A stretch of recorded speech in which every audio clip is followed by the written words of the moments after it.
people with bipolar disorder.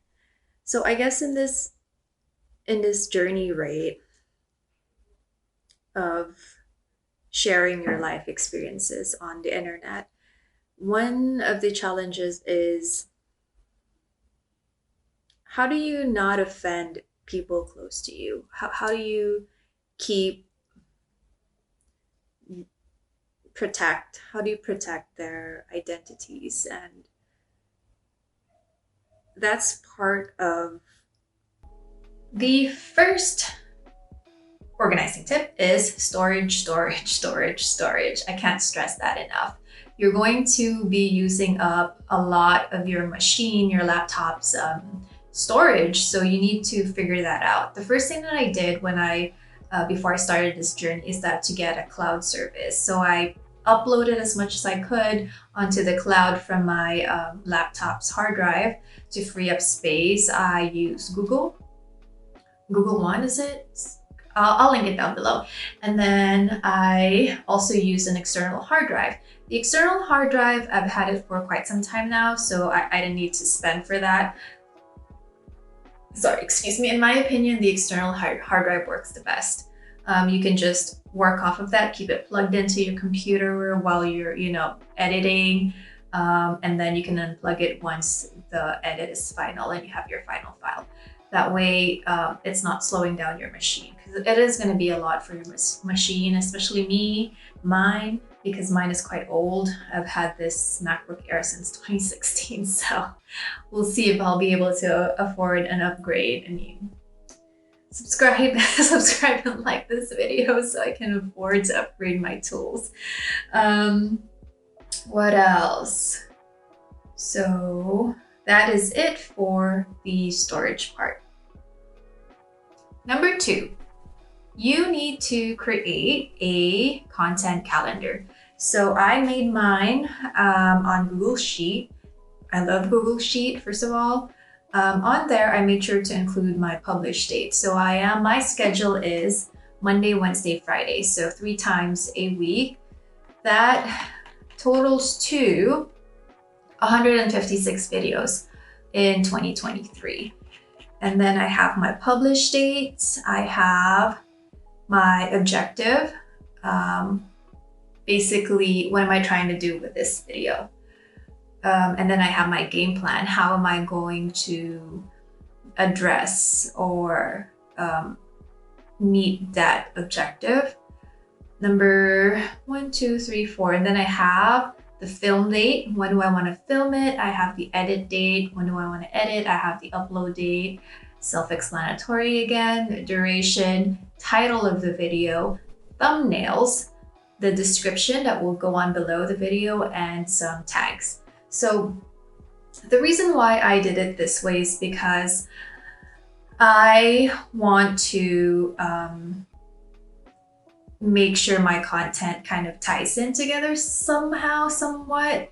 And this is just my way of making sure there's a flow to it. It also reminds me, for example, I'm pretty sure there will be a day where I won't know what to do. I can look at this and be like, okay, so on this video, I talked about this. Why don't I make another video that kind of elaborates on that? So it gives me ideas. Since my beginning videos are all just kind of summary going through what I want to share, some tips on how I'm starting this journey for you guys. And hold on a second, did I press? Am I doing a recording of this? How do I know if I'm screen recording, guys? Okay, I'm screen recording. How do I stop it then? Just kidding. So yeah, it also has that description, of course. That way I can just copy and paste it on the video when it's ready to be published. By the way, should I talk about this now or later?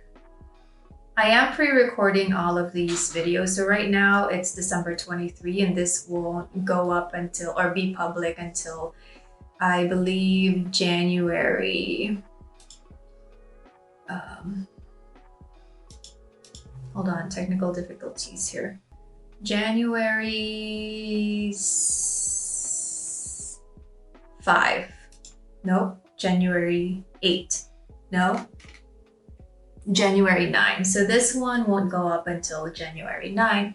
So this, lets me know how many videos I've pre-recorded. It keeps a tally of how many are already done. And if I pre-record a video a day, how much in advance would that put me on my published schedule?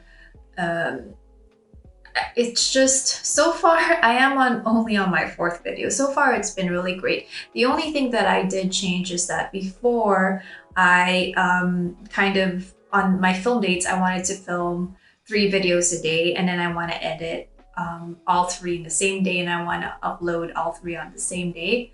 But that didn't work out. So, don't be afraid to change your plans, or to pivot, or to course correct. So now what I'm doing is I'm filming, editing, and uploading for future public publishing all on the same day. So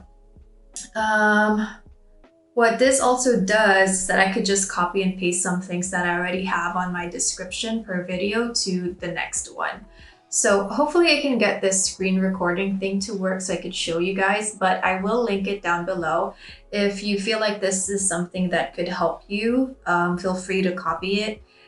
Feel free to save it on your Google Sheets. I will leave the first entry that I did. So the entry that I did here is what I have on my first video. I might have, by the time I share this with you guys, I might have tweaked it a little bit, but for the most part, this is what I used on my first video. So that is it for my second tip when it comes to organizing your YouTube videos. Okay. Number 3, editing software. For my editing software, I use Adobe Illustrator. No, incorrect. That's not what I have. I use Adobe Rush. Yes, I do use Adobe Rush. I'm not well versed with the different softwares out there, so you guys might want to do your own research, but for me, what I do use is Adobe Rush. I do pay a monthly subscription fee for that. If you guys can find something free, if you're just starting and don't have, a lot of funds to support this endeavor, then go check out free video editors. Please do your own research. But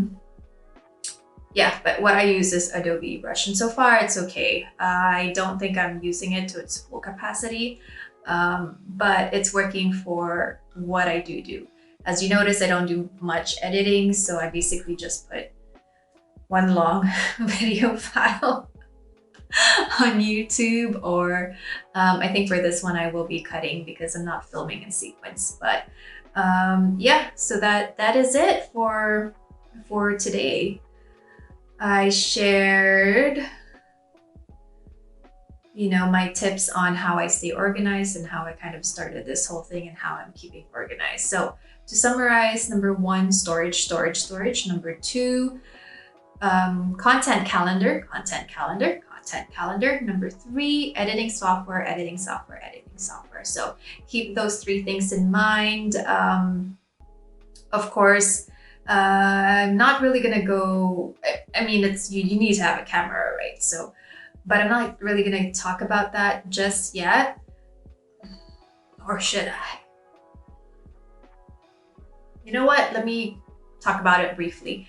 Cameras, what I have here is the Sony a6000. So I can't see myself, like I mentioned before. I did order a vlogging camera that I believe it's on its way, and I'm hoping to get it soon, within the next 2 weeks. But I thought I would be okay with this, but I found it challenging to not be able to see where you are in the frame, or what's included in the frame, and just having to reposition and all of that. You can't see the lighting, how it looks, so you need to mess with the lighting and whatever. So I suggest if you have the funds to invest in a vlogging camera, at least one where you can see your face. I'm not well versed with, what camera is good and this and that. I just got another Sony one because I already have a Sony camera, so then I could just use, the other parts, the mics and all that interchangeably. But definitely do your research and get one where you can see your face, because this is not it. This is not it. It takes way too much time to adjust and all that. What else? I think that is it. So for my next video that's going up on Wednesday, I will share more about how I get organized. So either I'll be talking about either more tools or the business side of things. So accounting, how to keep track of your expenses, and also if you should create an LLC, and a little bit on how to do that and what you need to ask or who to go to, the experts that you'll need. I'm not an expert in accounting or legal, but I will talk about that, and I'll let you guys know who you need to go to for advice. So until then, for now, bye.